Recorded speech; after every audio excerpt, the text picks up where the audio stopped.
편하셨습니까? 아멘. 여러분 편하셨나요? 아멘. 오늘 찬양 받으실 하나님께 박수 영광하겠습니다. 우리 앞뒤자로 반갑게 인사 나누겠습니다. 안녕하세요. 참 잘 오셨습니다. 감사합니다. 참 잘 오셨습니다. 네, 한번 따라하시죠. 회개하여 새롭게 되는 날을 받으라. 회개하여 새롭게 되는 날을 받으라. 회개하여 새롭게 되는 날을 받으라 라는 제목으로 함께 은혜를 나누고자 합니다.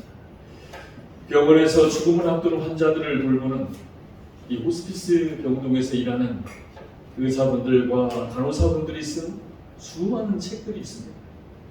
그 책에 보면 이제 죽음을 앞둔 환자들의 삶 가운데 정말로 죽기 전에 후회하는 3가지 정도의 특징이 있다고 책에서 말하고 있습니다. 우리 같이 한번 읽어볼까요? 3가지 중에 첫 번째입니다. 시작! 자기가 죽음 앞에서 보니 현실에 매여 정말 하고 싶은 일을 다 해보지 못하고 산다. 죽음 앞에서 보니 이 살아가야 현실에 매여서 내가 하고 싶어 했던 일들 다 해 못하고 살아가는 것이죠. 또 2번째입니다. 같이 한번 읽어봅니다. 시작! 사람들을 인식하다 보니 자기 감정을 다 표현 못하고 살았다. 그리고 7세 시작! 부모, 배우자, 자식, 친구들에게 살갑게 사랑, 감사한다. 사람의 눈을 인식하다 보니 여기서도 목사, 내려가서도 목사. 저희 아버지 목회를 보면서 저도 많이 배웠고요. 교회에서도 목사, 집에 가서도 목사. 사람의 눈을 의식하다 보니 사랑한다, 감사한다. 예전에는 목회자가요, 내 딸 사랑합니다 이런 얘기하면 저 목사님 이상한 목사님 아니겠어요 여러분? 그러나 여기서나 목사지 내려가면 내 아내에게는 남편으로 변신해야 돼.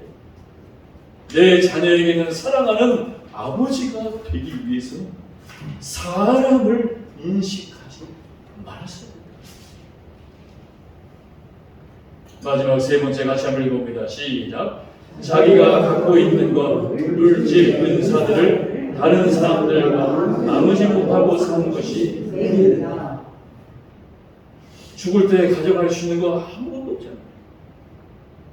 그런데 그거 나누지 못하고 살아가는 것이 너무나 후회가 됩니다. 그리고 마지막으로 이분들이 죽으면서 공통적으로 하는 말이 이 말이었다고 합니다. 우리 같이 한번 읽어봅니다. 시작! 다시 태어날 수만 있다면 새롭게 살 것이다. 다시 태어날 수만 있다면 내가 정말 새롭게 살고 싶다는 얘기입니다. 사랑하는 여러분, 정말 공감이 되는 이야기지요. 그래서 정말로 내가 죽기 전에 후회하지 않겠다라고 대왕과 대책을 세우는 책들도 많이 나와 있습니다. 어떤 책인 줄 아세요? 오늘을 처음이자 마지막처럼 살아. 그리고 또 어떤 책은 죽기 전에 꼭 해봐야 할 1000가지. 또 어떤 책에는 죽기 전에 꼭 가봐야 할 세계의 명소 100곳.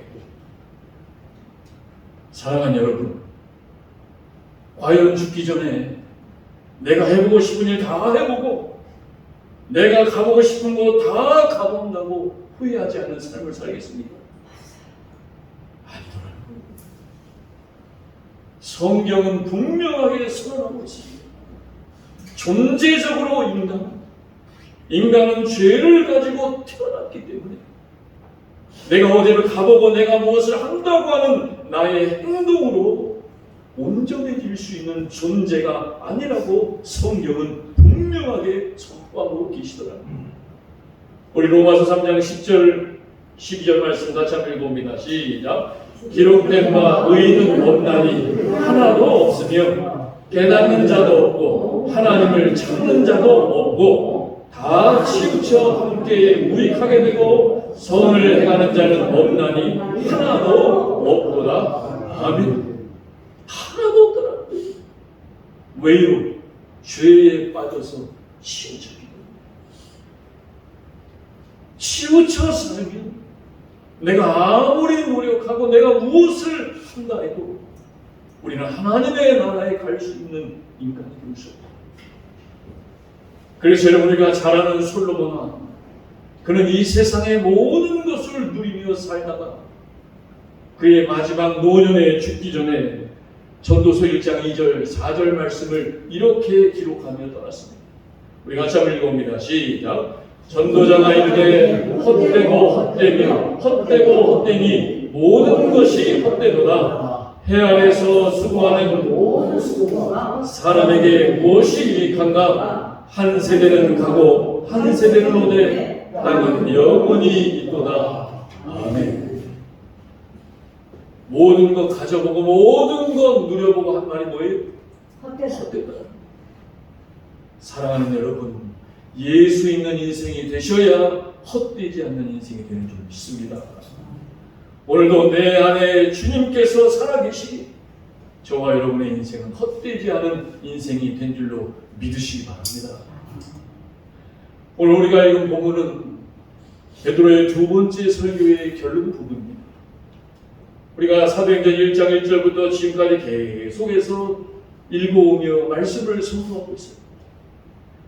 베드로의 설교의 특징은 어떤 큰 사건을 두고 그 사건을 풀어서 해석하며 설교하고 있습니다. 지금 눈앞에 큰 사건이 있어요. 그 사건을 성경적으로 해석하고 그리고 구속사적으로 해석하고 그리고 하나님의 나라를 구원하시기 위한 역사로 해석하여 하나님의 말씀을 설교하는 것이 베드로 설교의 특징이었습니다. 베드로가 오순절 다락방에 성령의 강림을 맞습니다. 그리고서 큰 두 가지의 사건을 만나게 돼요. 첫째 사건은 무엇이었습니까? 베드로가 성령 충만을 받아 성령의 충만으로 설교를 선포하니까 온 나라에서 왔던 사람들이 다 자기 나라의 언어로 베드로의 설교를 알아들으며 반문이 터지더랍니다. 그리고 두 번째 사건은 어떤 사건이었습니까? 베드로가 성령 충만하여서 38년 된 안진뱅이에게 나사렛 예수의 이름으로 일어나 걸으라고 했더니 그 안진뱅이가 일어나 걷고 뛰게 되더랍니다. 이 일어나는 사건을 베드로가 성경적으로 해석해요. 그리고 구속사적으로 해석해요. 그리고 이 사건을 통하여 하나님이 나를 구원하시기 위한 사건이었다고 해석해내더랍니다. 그리고 오늘 본문의 베드로의 설교를 결론을 베드로는 이렇게 설교해요. 이 사건을 통하여 회개하라. 하나님이 우리에게 나에게 이 사건을 주신 이유는 이 사건을 통하여 회개하는 자가 되라고 이 사건을 주셨다. 그렇게 이 사건을 통하여 회개할 때 하나님은 우리에게 어떠한 날을 허락하시는가? 우리 오늘 본문 19절 말씀 같이 한번 읽어봅니다. 시작. 그러므로 너희가 회개하고 돌이켜 너희 죄로 시험을 받으라. 새롭게 되는 날이 주 앞으로부터 이를 것이요. 아멘. 하나님이 지난 한 주에도 저와 여러분에게 수많은 사건을 주셨지. 그 사건이 여러분 성경적으로 해석이 되셨습니까? 구속사적으로 해석이 되셨습니까? 하나님이 이 사건을 나를 구원하시기 위하여 이 사건을 주셨다라고 해석이 되셨습니다. 그렇게 해석이 되어야 인간은 회개하여 새롭게 되는 날을 얻을 수 있게 되더라는 것입니다. 우리의 인생을 살펴보세요. 지금까지 살아온 인생 가운데 하나님이 저와 여러분에게 주셨던 결정적인 사건들이 있었습니다. 그 사건들을 왜 나에게 주셨을까? 예수 안 믿는 자들은 얘기합니다. 재수가 없어서, 재수가 좋아서, 운명이어서, 팔자가 뒤숭숭해서. 너무 그 말이 아니에요. 그 사건을 주신 이유가 성경적으로 해석됩니다. 하나님이 나를 구원하시기 위하여 그 사건을 주셨다라는 사실이 믿어져야 인간은 그제서야 그 사건을 통해 회개하게 됩니다. 그리고 회개를 통하여 새롭게 되는 날을 받게 되더라는 것입니다. 19절 말씀에 뭐라고 합니까? 새로운 날이 되면 그러므로 너희가 회개하고 돌이키라. 여기서 회개하고 돌이키라는 말에 헬라의 원어의 뜻을 보면 첫째 회개하라, 마음 앞달자, 마음을 바꿔라. 마음을 바꿔라. 그래서 마음을 바꿔라. 마음을 바꿔라.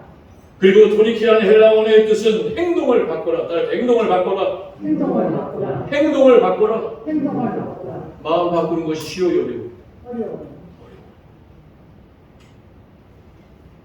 마음 바꿔지지 않기 때문에 당신에게는 새로운 날이 오지 않다. 저도 마찬가지입니다. 내 마음은 내 뜻대로, 내 마음대로 안 된다고 하잖아요.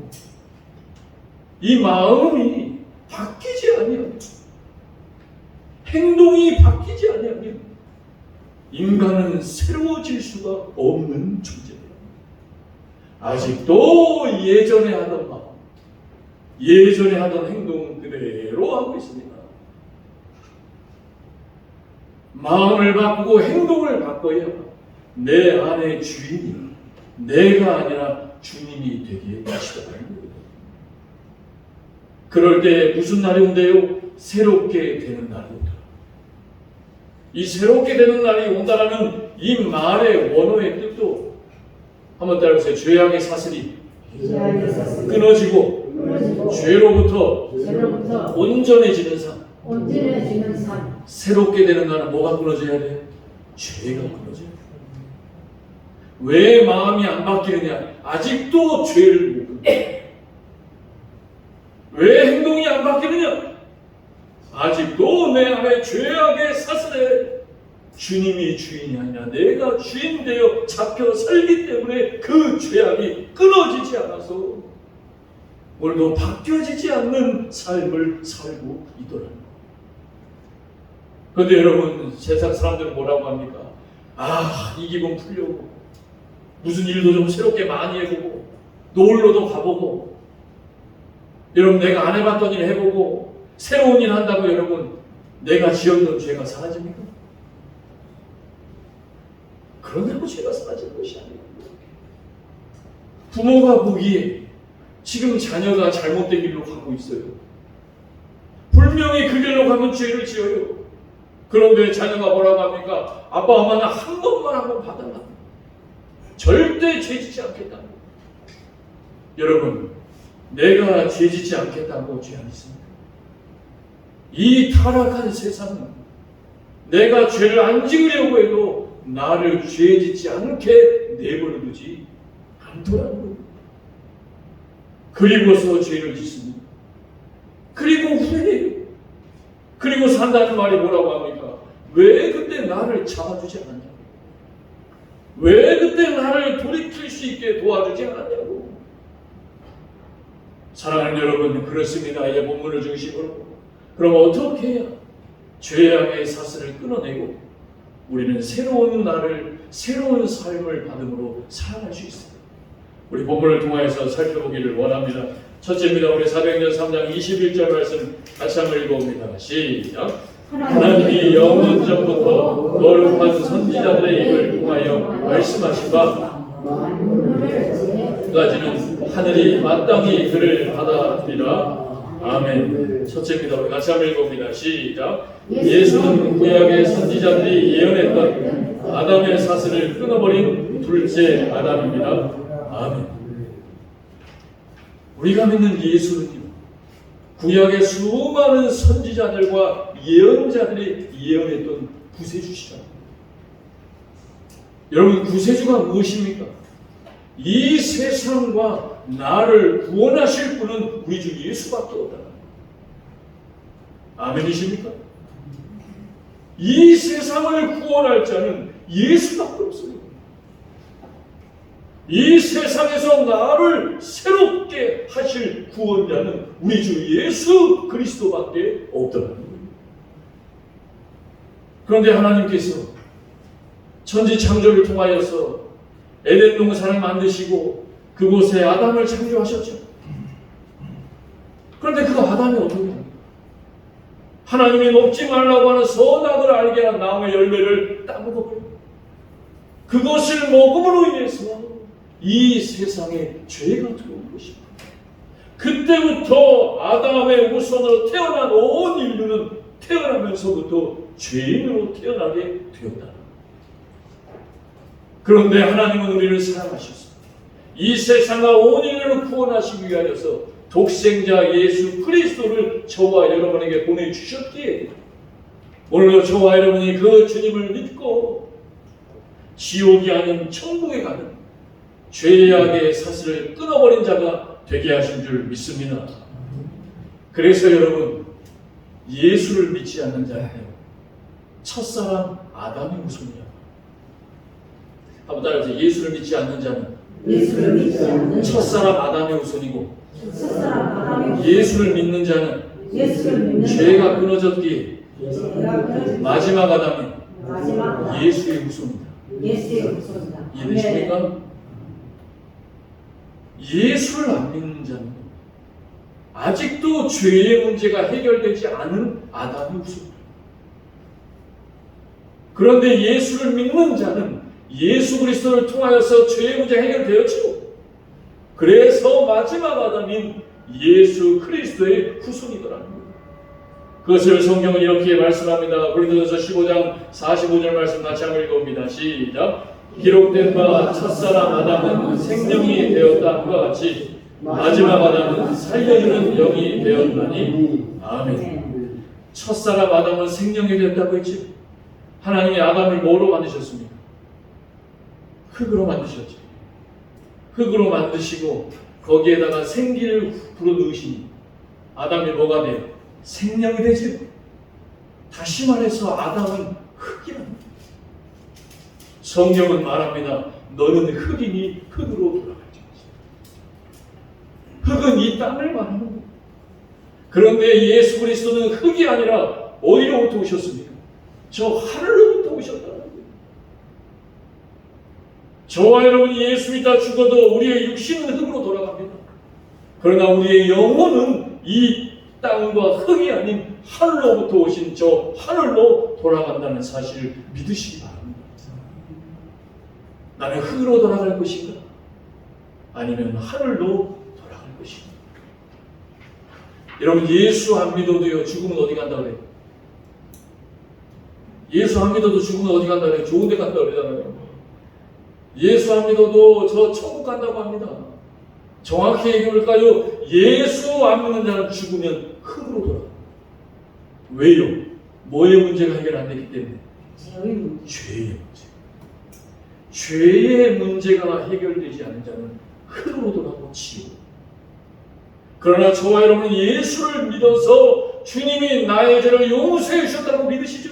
아멘. 이 죄의 문제가 해결되어야 육신은 흙으로 돌아가지만 우리의 영혼은 하나님의 나라인 천국으로 돌아가는 줄 믿으시기 바랍니다. 그것이 바로 영생을 가졌다. 한번 따라하세요. 영생을 가졌다. 영생을 가졌다. 영원한 생명을 주셨다. 영원한 생명. 요한일서 3장 9절 말씀 같이 한번 읽어봅니다. 시작.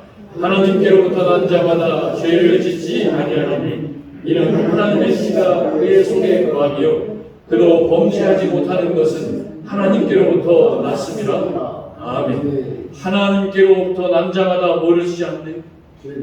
죄 짓지 마. 저와 여러분은 죄 짓는 안 됩니다. 우리 주님이 해결하신 죄를 다시 끄집어오면 안 된다. 이 죄가 어떤 죄입니까?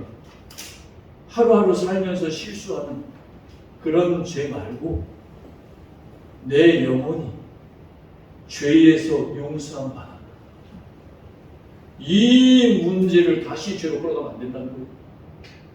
예수 믿고서 다시 이단으로 빠지고 이상한 사이비로 빠지고 다시 죄짓지 말라는 거예요. 왜 그렇습니까? 로마서 6장 23절 같이 한번 읽어봅니다. 시작. 죄의 삭은 사망이요 하나님의 은사는 그리스도 예수 안에 있는 영생이라. 아멘. 죄의 삭은 뭐기 때문에요? 사망이. 흑이라는 거예요. 지옥이라는 거예요. 그런데 하나님의 은사는 그리스도 예수 우리 주 안에 있는 뭐래요? 영생이기 때문이라는 것입니다. 사랑하는 여러분, 저와 여러분은 하늘로 돌아갈 자입니다. 너무 이 땅에 매여서 살지 마시고, 이 땅의 것은 영생으로 갈 수 없는 길. 하나님의 말씀을 사고하셔서 영생을 가지고 살아가는 저와 여러분이 될 수 있기를 주님의 이름으로 축원합니다. 아멘. 두 번째입니다. 우리 사도행전 3장 18절, 요한복음 1장 29절 같이 한번 읽어봅니다. 시작. 그러나 하나님이 모든 선지자의 입을 통하여 자기의 그리스도께서 고난 받으실 일을 미리 알게 하신 것을 이와 같이 이루셨느니라. 이튿날 요한이 예수께서 자기에게 나오심을 보고 이르되 보라 새 산재를 지고 가는 하나님의 어린 양이로다. 아멘. 두 번째입니다. 우리 같이 한번 읽어봅니다. 시작. 예수님은 우리의 죄와 고난을 짊어진 어린 양이십니다. 아멘.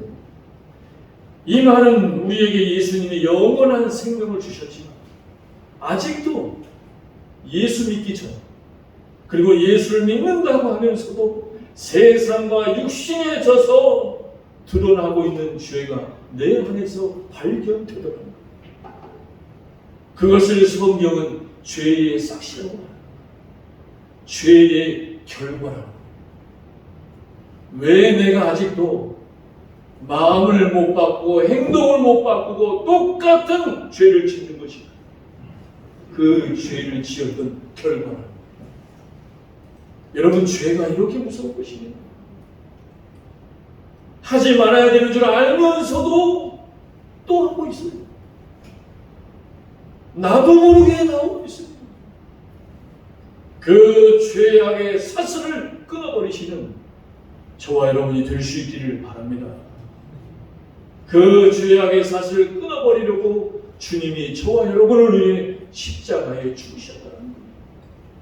우리 히브리서 9장 22절 같이 한번 읽어봅니다. 시작. 율법을 따라 너희 모든 물건이 피로써 정결하게 되나니 피 흘림이 없은즉 사함이 없느니라. 아멘. 죄의 문제는 피 흘리고 죽어야 된다. 저와 여러분이 여러 각자의 죄로 인하여 죽어야 끝나는 문제를 우리 주님이 십자가에서 피 흘리심으로 해결해 주셨다는 것입니다. 믿으십니까, 여러분?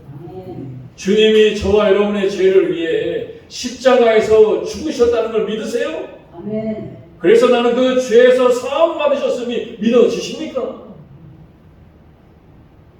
믿는 건지 안 믿는 건지 믿으십니까, 여러분? 아멘. 이게 믿어지셔야 돼요. 그래야 요한일서 1장 7절 말씀이 믿어져요. 같이 한번 읽어봅니다. 시작. 그가 빛 가운데 계신 것 같이 우리도 빛 가운데 행하면 우리가 서로 사귐이 있고 그 아들 예수의 피가 우리를 모든 죄에서 깨끗하게 하실 것이요. 아멘. 그때부터 우리는 어디에 있는 거예요? 빛 가운데. 어둠이 아니라 빛이라는 거예요. 그렇게 텔레비전 잠깐 지나가는 과학 다큐멘터리를 봤는데 어둠이 가진 목의 희생. 여러분, 어둠이 희생한 게 있나요? 이게 말이 됩니까?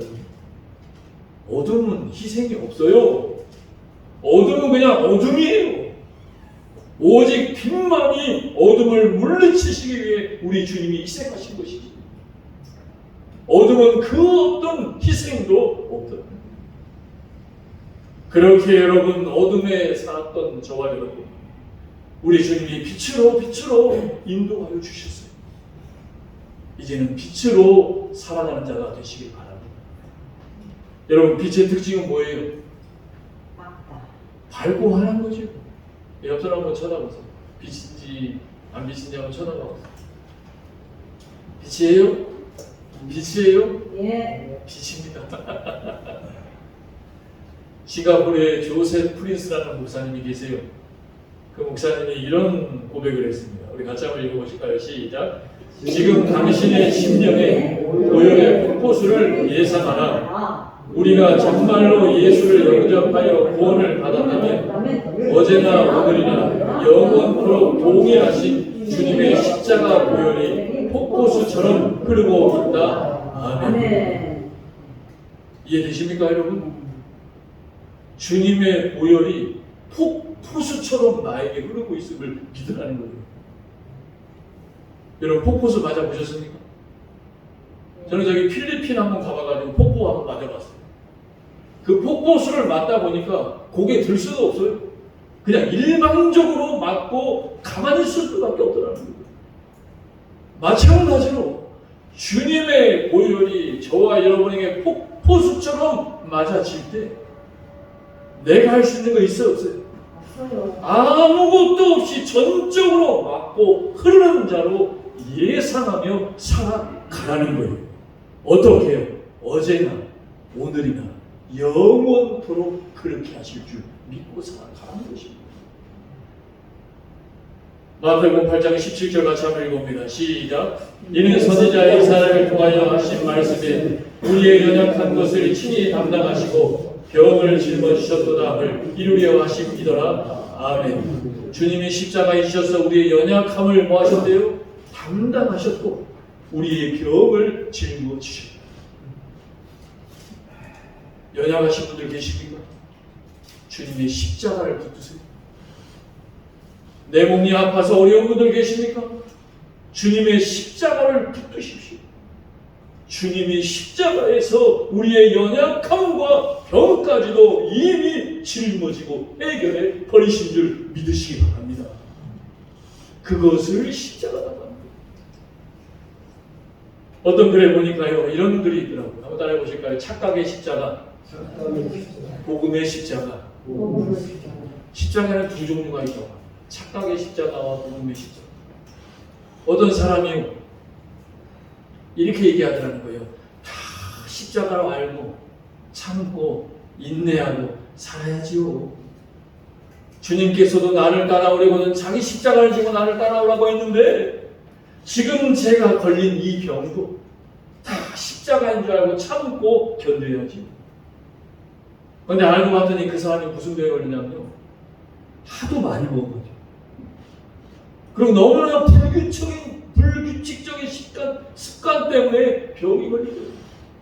여러분, 그게 십자가입니까? 그 병은 안 먹으면 되는 거고 규칙적인 습관으로 바꾸면 고쳐지는 겁니다. 그런데 그것을 오늘날 나의 십자가로 여기고 살아요. 또 어떤 사람이 얘기합니다. 다 십자가로 여기며 참아야죠. 지금 내가 가난하고 어렵고 병든 거, 어려운 거 다 십자가로 여겨야지.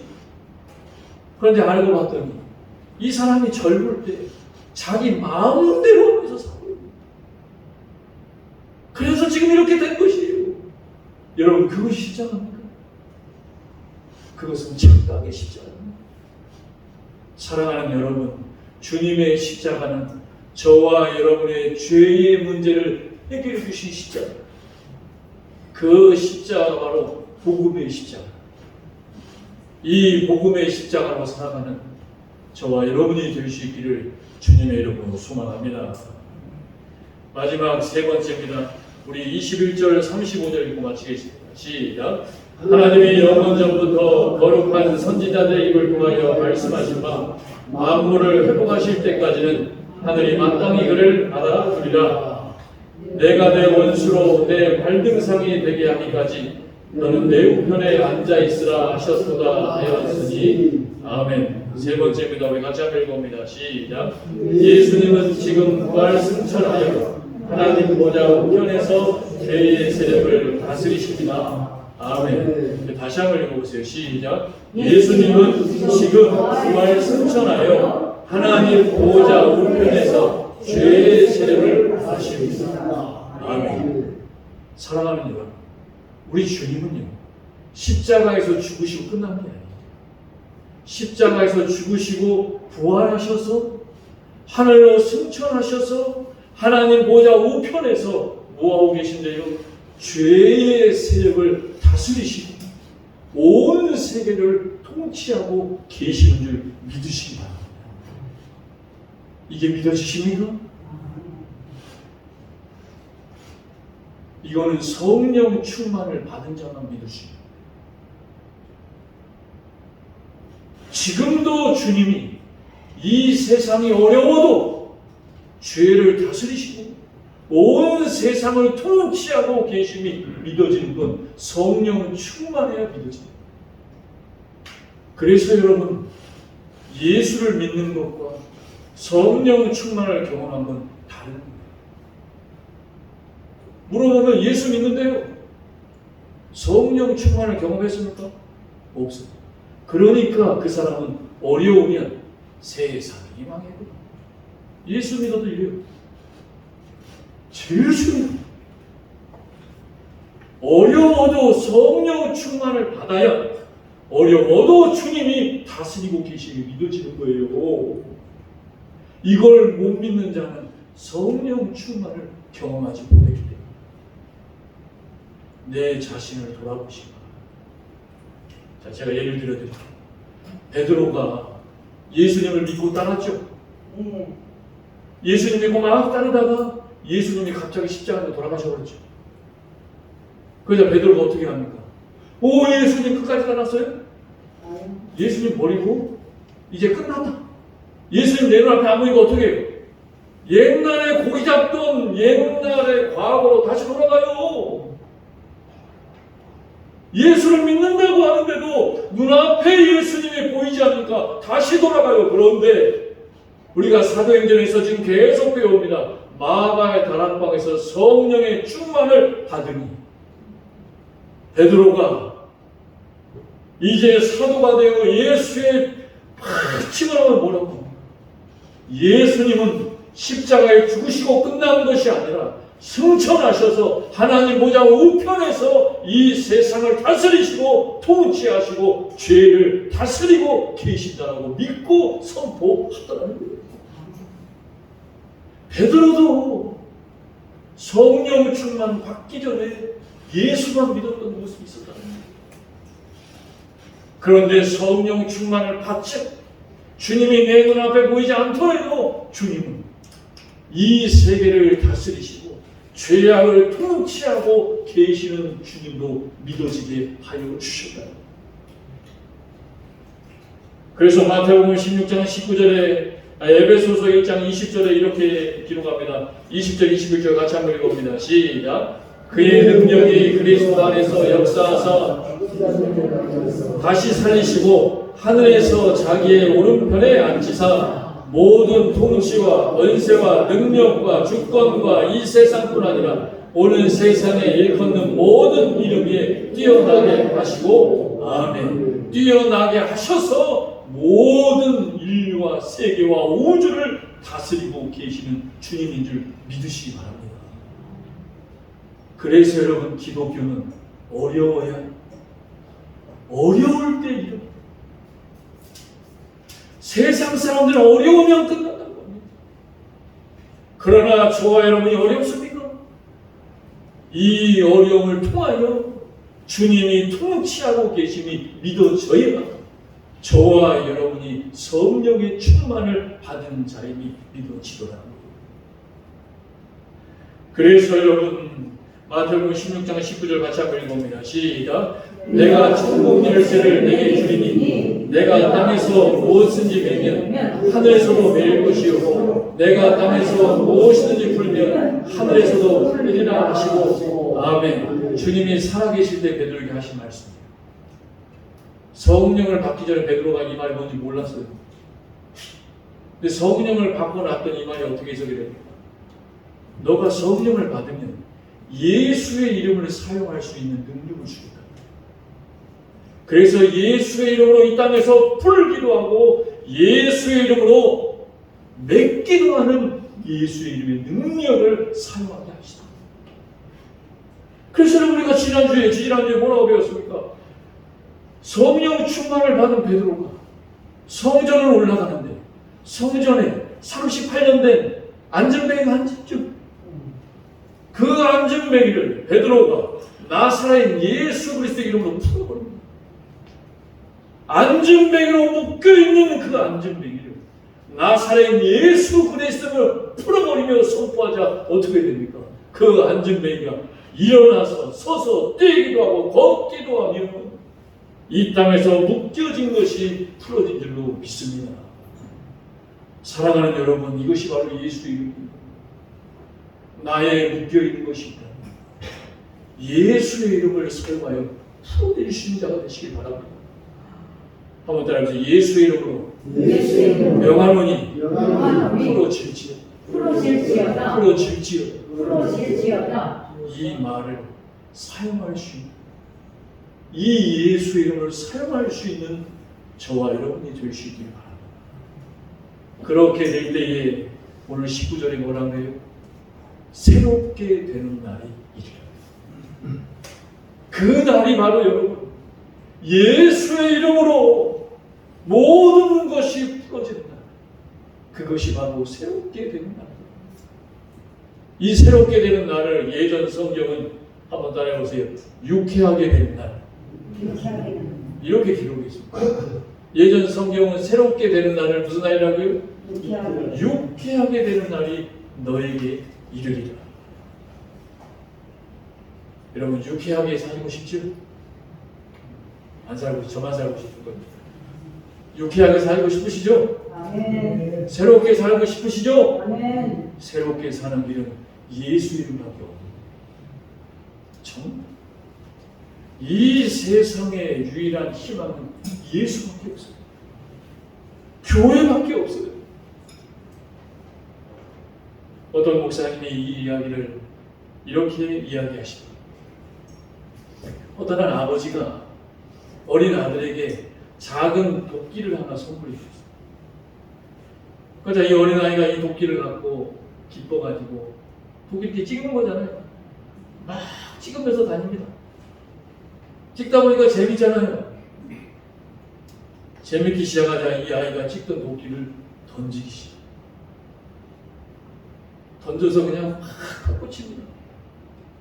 그러다가 그만 집에서 키우는 거위에게 던져서 거위가 맞아 죽게 됩니다. 그러자 이 아이가 그거를 숨기기 위해서 집 앞에 있는 나무 밑에 흙을 파서 땅을 파서 거위를 몰래 묻어버렸어요. 이제 끝났다. 그런데 여러분, 이 광경을 그 아이 집에서 일하는 마음씨 나쁜 심술궂은 가정부가 보게 됐어요. 이 모습을 본 아이가 가정부 아줌마에게 가서 얘기합니다. 제발 제가 한 거 아버지에게 얘기하지 말아주세요. 비밀 협정을 맺어요. 그런데 여러분, 이 가정부가 자기에게 돈이 떨어질 때마다 이 아이를 부릅니다. 그때 저기 저 나무 밑에서 너가 한 일, 그때마다 이 아이가 자기의 용돈을 가정부에 갖다 줘요. 또 갖다 주고 나면 끝나면 또 시간 지나면 그때 그 나무 밑에서 점점 갖다 주는 돈의 액수가 커집니다. 나중에는 급기야 부모님의 돈까지 도둑질해서 갖다 주게 되었어요. 이 아이가 도저히 견딜 수가 없어서 마침내 아버지에게 가서 얘기합니다. 아버지, 사실은 제가 이러이러한 일이 있었어요. 그러자 아버지가 그래, 아버지도 예상하고 있었다. 우리 집에서 거위가 없어지는 날 너가 그렇게 슬퍼하는 것을 보면서 아버지는 어느 정도 짐작하고 있었다. 나는 너가 스스로 회개할 때까지 기다리고 있었다. 그리고서 아버지가 용서해 주시며 그 아이에게 기도까지 해줬다. 그리고서 아이가 아버지의 용서를 받고 이제 방문을 나왔는데 그 방문 밖에서 또 그 가정부가 그때 그 나무 밑에서 하면서 또 얘기를 하더라는 거예요. 그러자 아이가 나오면서 마음대로 하라고 하면서 가벼운 마음으로 데리고 갈 수 있었다는 이야기. 사랑하는 여러분, 그렇습니다. 죄가 있으면 인간은 잘못할 수 없어요. 그 죄의 문제가 해결되지 않으면 인간에게 새롭게 되는 날은, 유쾌하게 되는 날은 올 수 없더라는 것입니다. 오늘도 하나님은 저와 여러분을 이 예배 자리로 부르셔서 회개하라고 말씀하십니다. 회개하라고 수많은 사건을 지난 한 주 동안도 우리에게 주셨다. 그 사건을 통하여 새롭게 되는 날을 받으십시오. 새롭게 되는 삶을 받으시는 저와 여러분이 될 수 있기를 우리 주님의 이름으로 축원합니다. 이 시간 말씀 생각하며 결단의 기도드리며 나아갈 때 사랑의 아버지 하나님, 그렇습니다. 회개하여 새롭게 되는 날을 받아서 어려워도 하나님이 다스리시고 통치하신다는 성령의 역사가 믿어지는 사람으로 살게 하여 주옵소서. 우리 말씀 생각하며 주여 한번 부르짖고 기도합니다. 주여! 할렐루야. 사랑의 아버지 하나님 감사합니다.